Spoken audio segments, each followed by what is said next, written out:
humblemud. I don't think I've had a single day where I've not come across some sort of positive propaganda for Clair Obscur Expedition 33 ever since that game initially released. In a lot of ways, it feels like the Baldur's Gate 3 of 2025 in the sense that it was this landmark RPG that seemingly came out of nowhere, defied everyone's expectations, and proved yet again that there is a mainstream market for turn-based RPGs.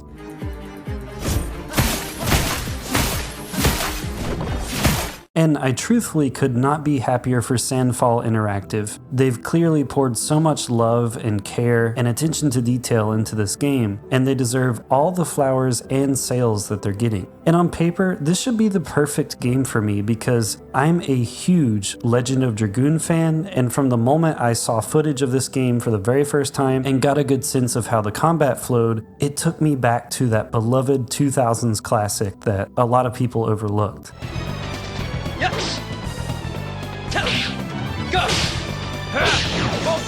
While I'm not sure we're ever going to get an official Legend of Dragoon sequel, this was the next best thing to me. And so while I wasn't in the position to be able to pick it up day one, it was a game that's been on the back of my mind this entire year. It's constantly reinforced on a daily basis that I should try it out because it's just so good. And when I put out a poll asking my audience what I should play next, that game won by a pretty significant margin. You can't hide from us, you know. And so I did buy it, and I played it for about 5 or 6 hours. I was truthfully amazed by many things. Oddly enough, the thing that impressed me the most was when I got to the overworld sections of the game, because I had intentionally stayed away from a lot of the marketing for this game because I wanted to experience it blind, and I had no idea that we had traditional JRPG overworlds. When I saw that, my jaw dropped. The game is beautiful, the music is beautiful, the story is engrossing, the characters seem really interesting, and while the combat is definitely taking some getting used to, I'm enjoying it and I appreciate the challenge.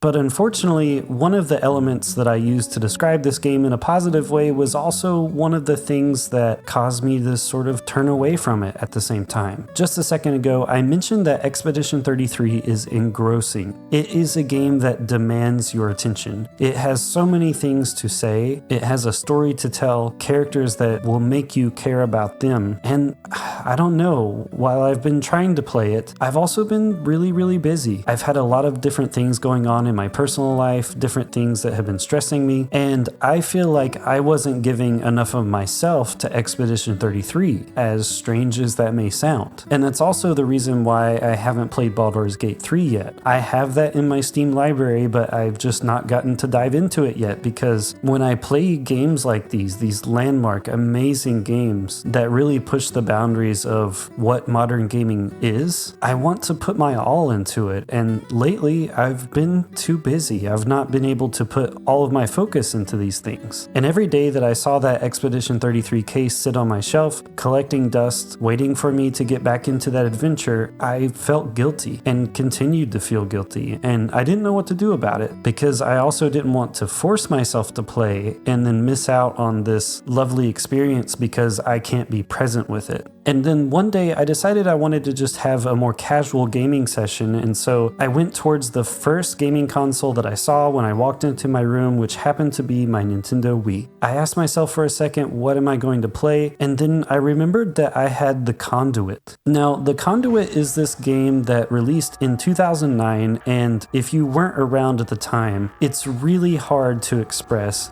just how hyped this game was. This was a game backed by Sega and pretty much every single gaming outlet and magazine that you can think of back then. The reason for this was much like how The Legend of Dragoon that I mentioned earlier was touted as basically a Final Fantasy VII killer. Outlets everywhere were crowning the Conduit as the killer of Halo.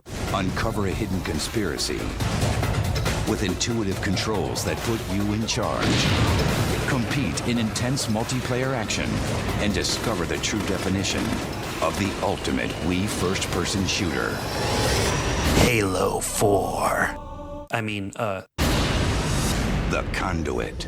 And by the way, when you're making a new game, the last thing that you want to be referred to is the killer of some established IP, because historically, any time that a website or magazine attributes this title to these new games, they fail or at the very least fall short of expectations because the expectations placed upon them are unrealistic. So gaming magazines and websites, YouTubers, everyone, please don't do that. This is how a lot of my favorite franchises have been killed. Anyway, this game was supposed to come out and make all the kids who had Xbox 360s and PlayStation 3s jealous. It was supposed to be the Wii's answer to Halo. It was supposed to be the first true original hardcore FPS on the Wii after games like Red Steel had failed in the eyes of the public. And I truly was hyped for this thing, but when it released, the reviews were kind of so-so, like they ranged from mixed to good, but that was about it. And being a young kid at the time who was mostly relying on birthday money and the little bits of money that I would get from mowing people's yards, I instead saved it and got the Metroid Prime trilogy, which I don't think that anyone would have said that that's a bad decision. And when I think back to the Conduit, much like many Wii owners I'm sure, that game just kind of faded into obscurity. It became a memory.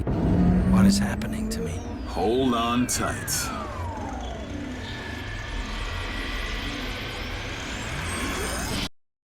And so I thought, why not? Let's just play it. And let me tell you, this game was not a Halo killer. It takes itself a little too seriously. George Orwell once said, "In a time of universal deceit, telling the truth is a revolutionary act."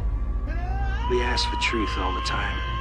When that truth threatens to tear apart the fundamental beliefs of your world, can you still accept it? It's kind of hard to really get engaged with the plot because it does take itself so seriously, and the similarities between the games that it's trying to compete with are so clear and abundant. And I can see how a lot of people were not necessarily impressed because motion controls were already starting to leave a bad taste in people's mouths at this point. This marked the beginnings of when the Wii was starting to lose steam, and it also doesn't help that pretty much the entire game takes place inside of hallways and drab corridors. However, while I was only able to give a couple hours of myself to Expedition 33 before I started to realize that I was not in the right headspace for it, I played all the way through the Conduit and then some. And what I mean by that is I initially played it on the Wii, but then I had some display issues, so I switched over to my Wii U, and then I found out that there was a mobile port on Android that I was able to get working on my Retroid Pocket 5, and so I played halfway through the game twice on consoles with motion controls, and then I went ahead and played it all the way through from the beginning on my Retroid Pocket 5. So I guess what I realized is while Expedition 33 might be the Shawshank Redemption, The Godfather, Lord of the Rings, The Return of the King, something like that, I guess what my dumb monkey brain needed at the time was like, I don't know, Carry On with Taron Egerton? Is that really his name? Taron Egerton!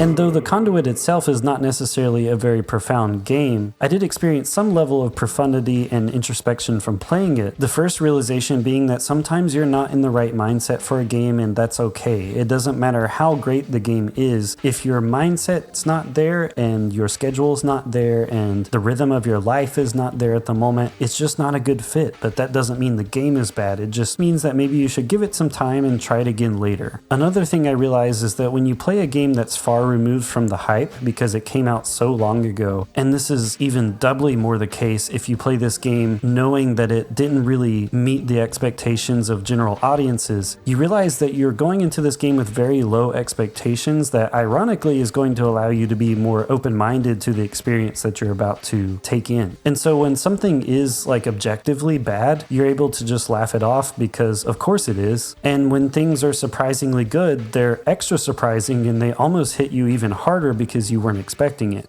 Going into Expedition 33, I have these lofty expectations that are not fair to the game. Whereas with the Conduit, I was just able to go in and take it as it was, warts and all, and I didn't judge it. I just had fun. And I think that quality, especially in this internet age, gets lost within us sometimes. And another thing I realized by finally playing the Conduit all these years later was that I was essentially exorcising a ghost from my past. This was a game I remember thinking so much about, trying to imagine the alien race that I was going to fight, wondering how the all-seeing eye works, wanting to try the guns and seeing where this crazy adventure would take me. But for the variety of reasons that I mentioned earlier, I never got to play it.